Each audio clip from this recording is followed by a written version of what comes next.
Femme milliardaire découvre que sa fille perdue travaille comme serveuse, grâce à un collier. Si vous aimez les histoires, je vous demande de vous abonner. Cela aidera énormément la chaîne. Isabella regarda le collier dans ses mains, l'éclat, des pierres précieuses, reflétant la douce lumière du gala de charité. Le cœur battant, elle n'arrivait pas à croire que cet objet ait appartenu à Sophia, sa fille disparue des années auparavant. Le collier semblait pulser avec un mystère et, dans un élan presque instinctif, elle décida qu'elle devait en découvrir plus.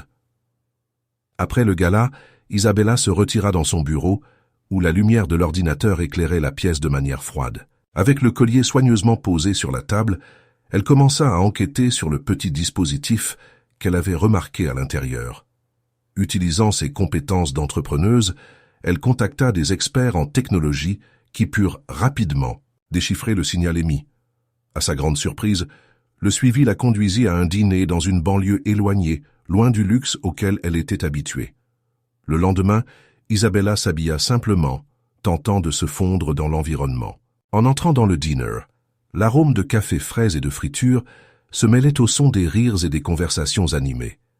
La jeune serveuse, avec ses cheveux bruns en désordre et un sourire radieux, se déplaçait entre les tables avec une légèreté qui attirait l'attention de tous. Isabella sentit une pression dans sa poitrine en réalisant que cela pourrait être Sophia, mais le doute persistait. Comment une jeune femme si pleine de vie pouvait-elle être liée à un passé si douloureux? Isabella commanda un café et observa la serveuse de loin. Chaque mouvement, chaque interaction avec les clients semblait raconter une histoire qu'Isabella désirait ardemment comprendre. Lorsque la jeune femme s'approcha pour lui remettre sa commande, leurs regards se croisèrent. Ce fut un moment bref, mais intense. Sophia, sans le savoir, était sur le point de découvrir qui elle était vraiment. Le courage envahit Isabella. « Excusez-moi, vous vous appelez Sophia ?» La jeune femme la fixa, surprise. « Non, je m'appelle Anna. Pourquoi demandez-vous ça ?» La femme sourit nerveusement, mais la connexion était indéniable. Il y avait quelque chose dans les yeux d'Anna qui échoit à l'essence de sa fille, une lueur qu'Isabella reconnaissait.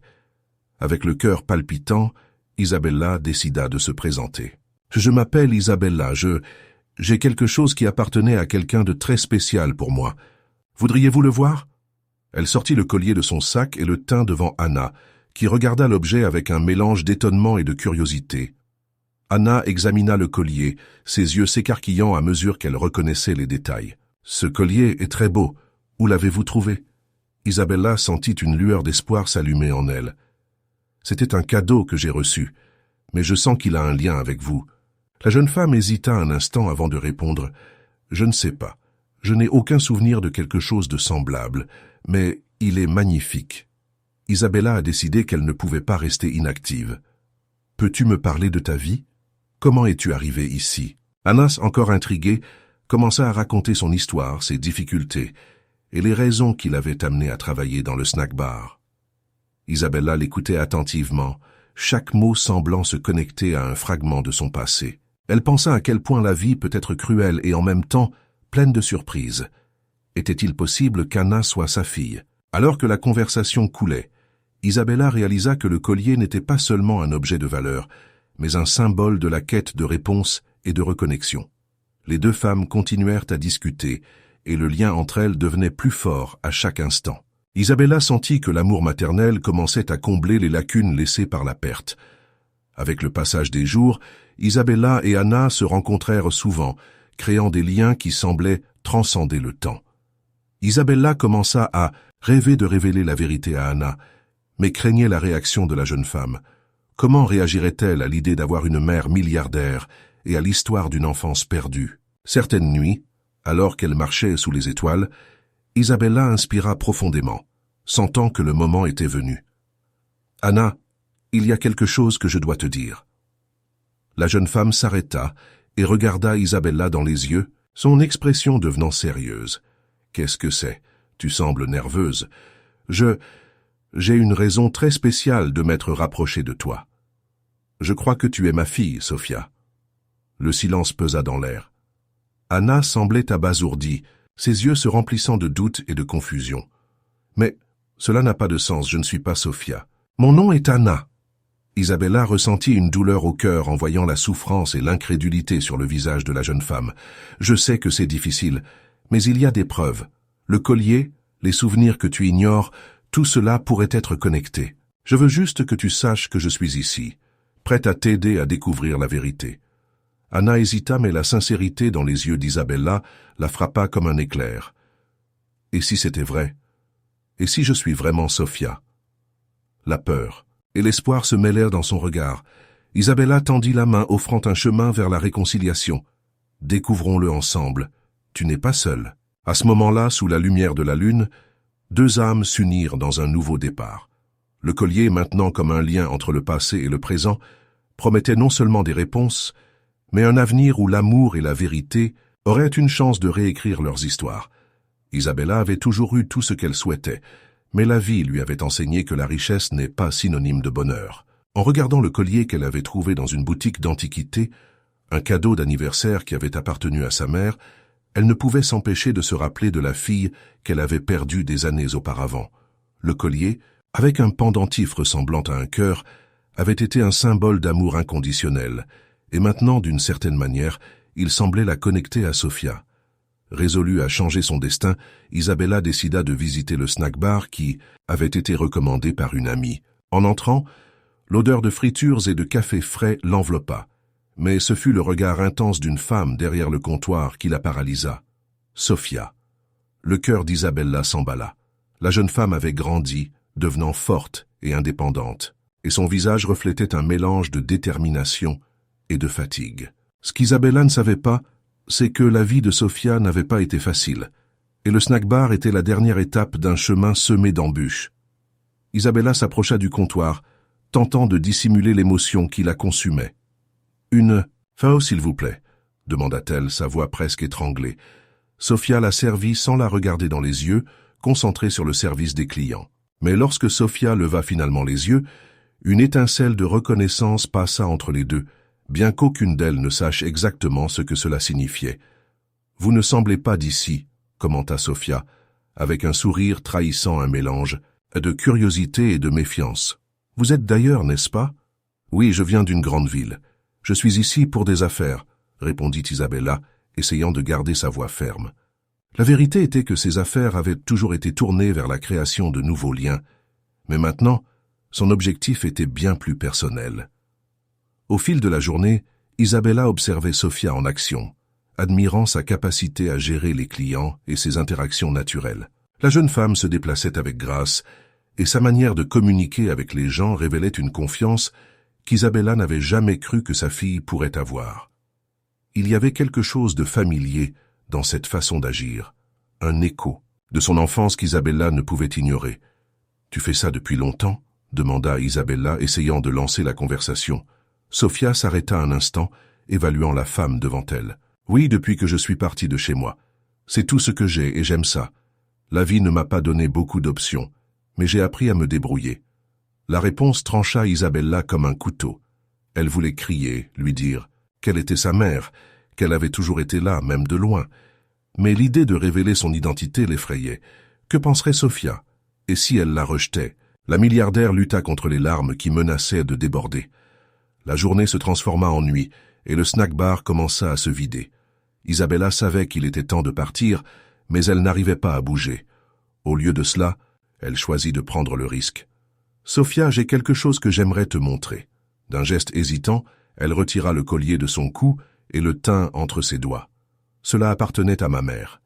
Elle disait toujours que l'amour est ce qui nous unit, même quand nous sommes éloignés. Sofia fronça les sourcils, intriguée. Quel rapport cela a-t-il avec moi? Le cœur d'Isabella s'accéléra. C'était maintenant ou jamais. Parce que je suis ta mère, Sofia. Je suis celle qui t'a perdue. La confession flottait dans l'air, lourde et fragile. Sofia recula d'un pas, comme si elle avait été frappée par la foudre. Non, ce n'est pas possible. Tu es une étrangère. Sa voix tremblait entre l'incrédulité et la douleur. Isabella se sentit déchirée. Je sais que c'est difficile à croire, mais je t'ai cherché tous les jours. Je ne t'ai jamais cessé de t'aimer. Le silence entre elles était assourdissant. Sofia regarda le collier et ses yeux brillèrent de larmes non versées. Isabella avança tendant le collier. « S'il te plaît, laisse-moi t'expliquer. Je veux que tu saches que je me soucie de toi. Je me suis toujours soucié de toi. » Sophia hésita, mais l'éclat du collier l'attira comme un aimant. Finalement, elle le prit, ses doigts s'enroulant doucement autour du pendentif. « Si tu es vraiment ma mère, alors pourquoi n'étais-tu pas là quand j'avais besoin de toi ?» Isabella ressentit chaque mot de sa fille comme un coup. « Je ne savais pas où tu étais. Je n'avais pas le choix. » Les larmes coulèrent enfin sur le visage d'Isabella, et la vulnérabilité devenait évidente. Sophia l'observa, son cœur divisé. Une partie d'elle voulait croire, mais la douleur de l'absence était une plaie ouverte. « Pourquoi devrais-je te faire confiance maintenant ?»« Parce que je suis ici maintenant, » répondit Isabella, la voix ferme mais douce, « et je veux reconstruire ce que nous avons perdu. Je veux te connaître. » Avec un regard intense, Sophia évalua la femme, qui prétendait être sa mère. Là, dans ce petit espace du café, entre les plats et les verres, il y avait une occasion de réécrire leurs histoires. Mais le chemin serait long et semé d'embûches. Ce qu'elle ne savait pas, c'est que cette retrouvaille n'était que le début d'un voyage qui changerait leur vie pour toujours. Isabella observait Sophia de loin, la douce lumière du restaurant où sa fille travaillait se reflétant dans les cheveux châtains de la jeune femme. C'était un endroit simple, mais plein de vie. Et l'énergie contagieuse qui émanait de Sophia faisait qu'Isabella se sentait étrange, comme si elle vivait un rêve. Le collier qui l'avait amenée ici, un cadeau de sa mère, symbolisait désormais beaucoup plus qu'un simple objet. C'était le pont entre son passé marqué par la douleur et le présent rempli de promesses. Les semaines passèrent et les visites devinrent une routine. Chaque rencontre faisait surgir de nouvelles histoires et des rires, mais un nuage de secrets planait toujours sur elle. Sophia parlait avec enthousiasme de ses projets, de ses aspirations à devenir artiste, mais il y avait toujours une lueur d'incertitude dans ses yeux, comme si une partie d'elle n'appartenait pas à ce monde. Isabella sentait qu'à chaque conversation, les murs qu'elle avait construits autour de son cœur commençaient à s'effondrer. La culpabilité l'empoisonnait, et elle savait qu'elle devait dire la vérité. Un soir, après une journée épuisante, Sophia s'assit à la table d'Isabella, la respiration un peu haletante. « Tu ne vas pas croire, maman, mais j'ai obtenu une exposition pour mes peintures. C'est une occasion incroyable. » La joie de sa fille était contagieuse, mais Isabella ressentit une douleur aiguë se former dans sa poitrine. C'était le moment parfait pour tout révéler. Mais l'hésitation la paralysait. Cette même nuit, une tempête inattendue se forma. Le ciel s'assombrit et les vents commencèrent à souffler avec force. Isabella décida d'aller au restaurant pour voir Sophia, mais en arrivant, la scène qu'elle trouva la fit figer. L'établissement était en chaos. Un groupe de personnes courait dehors en criant. Un incendie avait éclaté dans la cuisine et les flammes dansaient comme des démons voraces. Isabella cria le nom de Sophia, mais le bruit l'enveloppait. Le bail, cœur au bord des lèvres, elle se précipita à l'intérieur du restaurant. La chaleur était intense et la fumée rendait la vision presque impossible. Isabella parvint à apercevoir une silhouette familière et son cœur s'emballa. C'était Sophia, essayant d'aider une serveuse à enlever une table d'un coin, mais la fumée commençait déjà à engloutir l'espace. Sans réfléchir, Isabella courut vers elle et la tira en criant « Sors de là, maintenant !» Toutes deux se déplacèrent rapidement, l'air chargé rendant la respiration difficile. Sophia regarda sa mère, ses yeux remplis de peur et de confusion. Quand elles réussirent enfin à franchir la porte et à atteindre la rue, le soulagement fut temporaire. La sirène des pompiers résonnait au loin, mais Sophia ne semblait pas s'en soucier. Elle fixa Isabella avec une intensité qui lui donna une boule au ventre. « Maman, que se passe-t-il? Tu ne te souciais pas de moi avant? Pourquoi maintenant ?» Isabella sentit les mots coincés dans sa gorge, mais l'urgence de la situation semblait l'avoir forcée à ouvrir les yeux. Avec le cœur encore battant, elle décida qu'elle ne pouvait plus retarder. « Sophia, je dois te dire quelque chose. Je suis ta mère. » Les mots sortirent comme un chuchotement, mais dans le tumulte, ils résonnaient comme un cri. Sophia resta figée, l'expression d'incrédulité se transformant lentement en un mélange de colère et de douleur. « Tu mens. Comment peux-tu dire ça maintenant? Après toutes ces années... » Isabella vit les larmes commencer à couler sur le visage de sa fille. « Je ne savais pas où tu étais. Je ne savais pas si tu étais encore en vie. C'était une erreur que j'ai commise, et je suis tellement désolé, Sophia. » Les flammes derrière elle furent maîtrisées, mais l'incendie émotionnel entre mère et fille ne faisait que commencer. Le monde autour semblait disparaître, et pendant un instant, tout ce qui restait était la vérité qu'Isabella avait gardée si longtemps. Elles étaient au bord d'un précipice émotionnel, et chacune d'elles devait décider si elle ferait le pas pour se rapprocher ou s'éloigner, encore une fois, de la connexion qui venait enfin de renaître. Les pompiers commencèrent à nettoyer la zone, mais Isabella et Sophia restaient là, les regards fixés l'une sur l'autre, comme si l'univers s'était arrêté. « Je ne sais pas si je peux te pardonner maintenant, » murmura Sophia, mais il y avait une fragilité dans sa voix qui parlait d'espoir.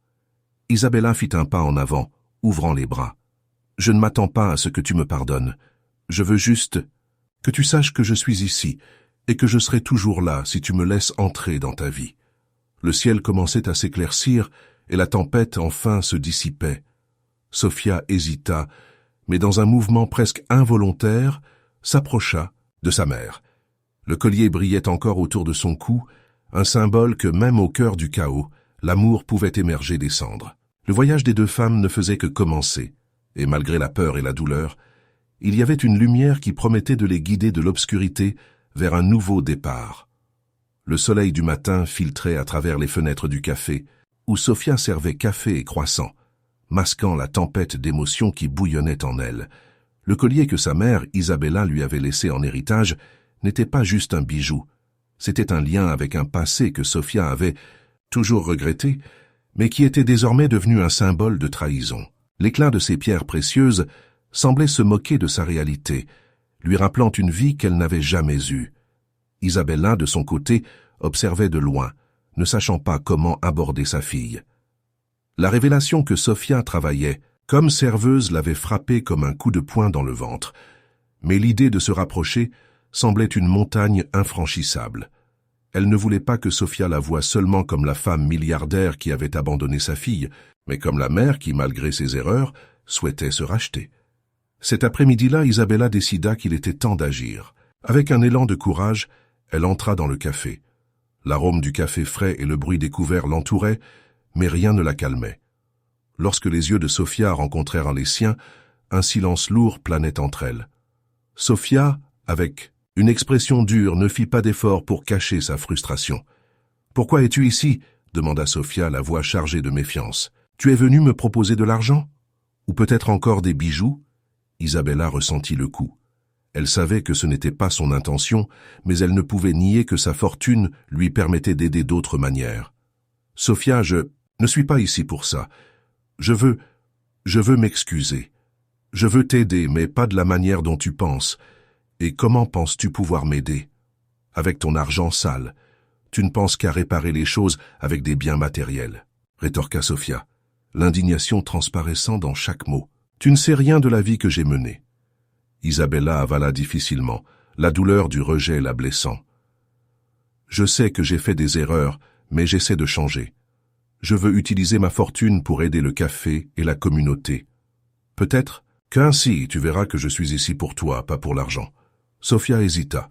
L'idée que sa mère investisse dans le café semblait une proposition étrange, presque surréaliste. « Et tu penses que ça va tout résoudre? Tu penses que je vais simplement oublier que tu m'as abandonné? Non, je n'attends pas que tu oublies, mais je peux montrer que je suis prête à faire ce qu'il faut pour regagner ta confiance. S'il te plaît, donne-moi une chance, » implora Isabella, la sincérité dans son regard. Le silence s'installa de nouveau entre elles, plus pesant qu'auparavant. Sophia se sentait déchirée, la colère et la douleur luttant contre la curiosité et un désir caché de renouer les liens. « Et si je dis que je ne veux pas ça? Et si je dis que je ne te veux pas dans ma vie? Je respecterai ta décision, mais je ne peux pas rester à rien faire. Je veux aider, même si tu ne le souhaites pas. Je t'aime, Sophia. Je t'ai toujours aimé, même de loin, » répondit Isabella, l'émotion dans sa voix la rendant vulnérable. Ces mots ont coupé comme un couteau. Sophia ne savait plus quoi ressentir. L'aversion qu'elle nourrissait pour Isabella se mêlait à un besoin désespéré de connexion. Au fond, elle avait toujours voulu croire que sa mère se souciait encore d'elle. « Si tu veux aider, commence par faire quelque chose qui compte vraiment. Ce n'est pas une question d'argent, et tu le sais, dit Sofia, sa voix maintenant un murmure. Montre que tu veux faire partie de ma vie, mais fais-le de la bonne manière. Isabella acquiesça, soulagée qu'il y ait enfin un chemin. Alors dis-moi ce que je peux faire. Je serai là, prête à écouter. Ainsi commença un nouveau chapitre pour toutes les deux, rempli de défis et de promesses. Isabella s'engagea à travailler côte à côte avec Sofia dans le café, apprenant sur la vie simple que sa fille menait, et Sofia, à son tour, se laissa un petit espace pour l'espoir. Pas à pas, elle commençait à reconstruire le pont qui pourrait les mener vers un avenir où l'amour et la compréhension pourraient enfin prévaloir. Isabella observait le scintillement du collier à son cou, un cadeau de sa grand-mère qu'elle avait toujours considéré comme un simple bijou. Mais maintenant, cet accessoire avait une signification bien plus profonde. En découvrant que sa fille perdue, Sofia, travaillait comme serveuse dans un petit café de la ville, Isabella ressentait un mélange de joie et de douleur. C'était comme si le collier avait été un lien invisible, la connectant à Sofia, même sans le savoir. Déterminée à se rapprocher de sa fille, Isabella proposa à Sofia un projet communautaire qui unirait leurs passions. L'idée était simple: créer un espace offrant des ateliers de cuisine et d'art pour des enfants de communautés défavorisées.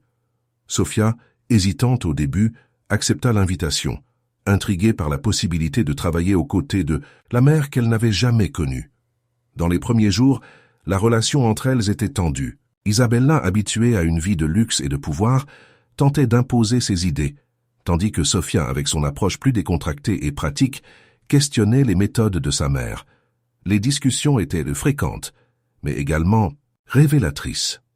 Isabella commença à réaliser que sa vision du monde était limitée et que les petites joies de la vie, qu'elle avait ignorées si longtemps, étaient celles qui importaient réellement. Au fur et à mesure que le projet avançait, elles commencèrent à mieux se connaître. Sofia a apporté au groupe l'idée d'inclure des recettes traditionnelles de sa grand-mère, quelque chose qu'Isabella n'avait jamais envisagé. À chaque cours, Sofia s'illuminait en enseignant aux enfants à préparer un gâteau aux carottes, tandis qu'Isabella observait, admirative.